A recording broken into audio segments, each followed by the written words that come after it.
الحمد لله رب العالمين، والصلاة والسلام على خاتم الأنبياء والمرسلين سيدنا محمد وعلى آله وصحبه أجمعين. أعوذ بالله من الشيطان الرجيم. وما تفرق الذين أوتوا الكتاب إلا من بعد ما جاءتهم البينة وما أمروا إلا ليعبدوا الله مخلصين له الدين حنفاء ويقيموا الصلاة ويؤتوا الزكاة وذلك دين القيمة. صدق الله العظيم. سبحانك لا علم لنا إلا ما علمتنا إنك أنت العليم الحكيم. رب اشرح لي صدري ويسر لي أمري واحلل عقدة من لساني يفقه قولي واجعل لي وزيرا من أهلي رب زدني علما وارزقني فهما ثم أما بعد. گرامی قدر بھائیوں بہنوں اور پیارے بچوں، سورہ بینہ کی جو آیتیں ابھی تلاوت ہوئی، وَمَا تَفَرَّقَ الَّذِينَ أُوتُوا الْكِتَابَ إِلَّا مِن بَعْدِ مَا جَاءَتْهُمُ الْبَيِّنَةُ. اہل کتاب تو امت محمدیہ بھی ہے. اللہ رب العزت کا محکم اور مضبوط ترین کتاب قرآن اس امت کے حصے میں اللہ رب العزت نے نازل فرما دی. پہلی امتوں میں کیا معاملہ تھا، ان کا کیا ہوا؟ فرمایا وہ بٹ گئے، وہ امتیں تقسیم در تقسیم ہو گئی، مگر کب؟ من بعد ما جاءتهم البینہ، ان کے پاس دلیل اور حجت آنے کے بعد یہ اختلافات بڑھ گئی. حالانکہ حق تو یہی تھا کہ ان کے پاس اللہ رب العزت کی جو فرامین آئے، جو احکامات نازل کیے گئے، جو کتب نازل ہوئی، جو انبیاء علیہم السلام اللہ کی طرف سے لے کے آئے تھے، تو ان پر چلتے، جس حد تک حکم ہوتا تھا اسی حد تک چلتے، اپنے طرف سے تبدیل نہ کرتے، توڑ پھوڑ نہ کرتے، کمی بیشی نہ کرتے. لیکن انہوں نے ایسا نہیں کیا. فرقوں میں بٹ گئے، تقسیم ہو گئے، اور تقسیم کا یہ عمل ہر دور و زمانے میں آگے بڑھا. موسیٰ علیہ السلام کے ماننے والوں نے اپنے آپ کو 71 فرقوں میں تقسیم کیا. سیدنا عیسیٰ علیہ السلام کے نام نہاد ماننے والوں نے، کہ ماننے والے تو نہیں تھے، عیسیٰ علیہ السلام کا ماننا یہ ہے، اس کو قبول کرنا یہ ہے، اس پر ایمان یہ ہے کہ اس کو اللہ کا بندہ اور رسول سمجھا جائے. اس کے لیے سورہ اخلاص کی تصور پر یقین کیا جائے کہ اللہ نہ کسی کا باپ ہے نہ کسی کا بیٹا. لیکن عیسائیوں نے کہا سیدنا عیسیٰ علیہ السلام نعوذ باللہ اللہ کا بچہ ہے.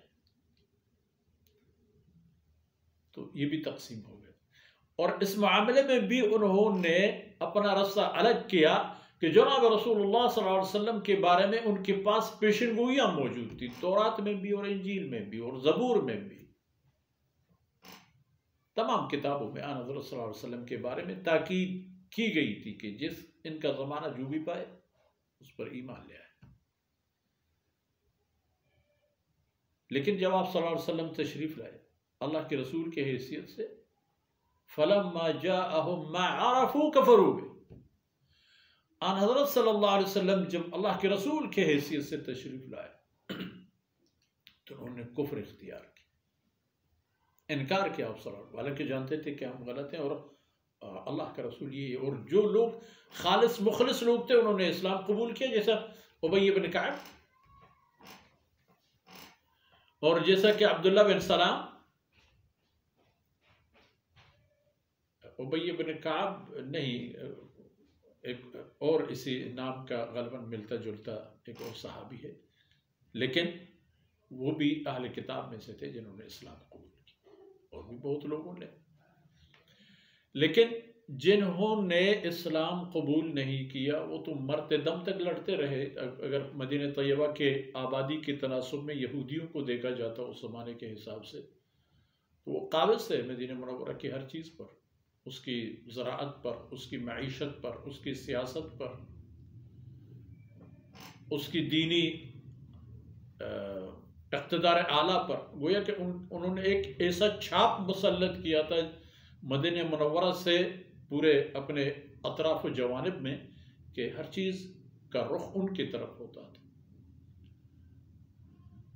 تو سارے نالے ندیاں ان کی طرف بہتے تھے.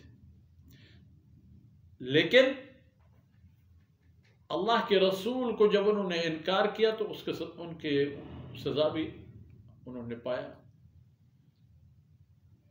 اور ایک ایک کر کے اللہ رب العزت نے ان کی طاقت، ہستی، سب کچھ ختم کر دی. اور ذلت کا شاخصانہ نشانی اب بھی یہودیت کی پیشانی پر چسپان ہے اور قیامت تک رہے گی. ہاں، وما تفرق الذین اوتوا الکتاب الا من بعد ما جاءتهم البینات.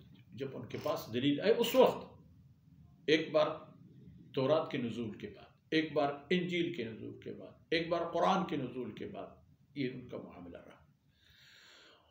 اور حضرت صلی اللہ علیہ وسلم کے امت میں بھی اسی طرح کے چھوٹے موٹے فرقے آئے، بڑے فرقے آئے.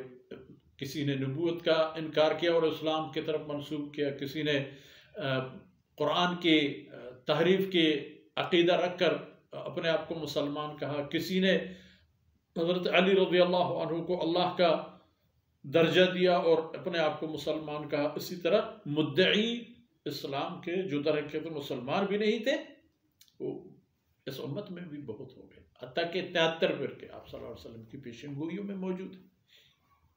تو آپ صلی اللہ علیہ وسلم سے عرض کیا گیا کہ پھر حق کون ہے؟ فرمایا ما انا علیہ و اصحابی.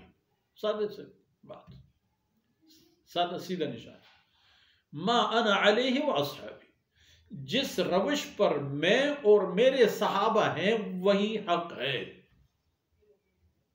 ان فرقوں کی ہجوم میں یہ دیکھا جائے کہ کون سا رستہ کسی صحابی کے ذریعے سے قیادت کی جا رہی ہے، اس رستے کو اپنا. کیونکہ پوری امت کا اس معاملے میں تحقیق ہے کہ صحابہ کرام رضوان اللہ علیہم اجمعین میں سے ایک صحابی بھی ایسا نہیں ہوا آپ صلی اللہ علیہ وسلم کے بعد کہ وہ آپ کے رستے سے منحرف ہو جائے. ایک صحابی بھی ایسا نہیں ہوا.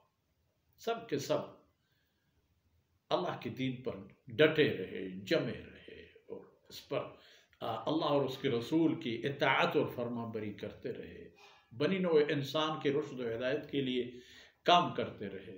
اور اسی محنت میں انہوں نے اس دنیا کو خیر بات کہا اور اپنی آخرت کو آباد کی. وما تفرق الذین اوتوا الکتاب الا من بعد ما جاءتهم البینہ. انہوں نے یہ سب کچھ دلیل اور حجت آنے کے بعد کیا. گویا کہ انہوں نے تباہی کو جان بوجھ کر قبول کیا. انہیں پتا تھا کہ روشنی کس طرف ہے، اس طرف وہ نہیں گئے، اور انہوں نے روشنی کے بجائے تاریکی کی طرف سفر کیا اور تاریکی کا انتخاب کیا اور تاریکی کو اپنی منزل بنا لی. اس لیے اس امت کے لیے یہ وارننگ ہے کہ آپ ایسا نہ کریں. آپ اس رستے پر چلیں جس پر اللہ کے رسول اور اللہ کے رسول کے وہ ہونہار احباب، وہ جاننثار احباب جن کی نظیر دنیا نے کبھی نہیں دیکھی، ان لوگوں کے رستے پر چلنے والے بنو. تو یہاں بھی کامیاب رہو گے، وہاں بھی کامیاب رہو گے. ان باتوں پر آج کی معروضات کا وقت ختم ہو گیا. کمی کوتاہیوں سے اللہ رب العزت درگزر فرمائے، اور یہ لمحات میرے اور آپ کے اور ہمارے عزیزوں کے دنیا اور آخرت کے کارآمد چیز بن جائیں. وصلی اللہ علی نبینا محمد وعلی آلہ وصحبہ اجمعین.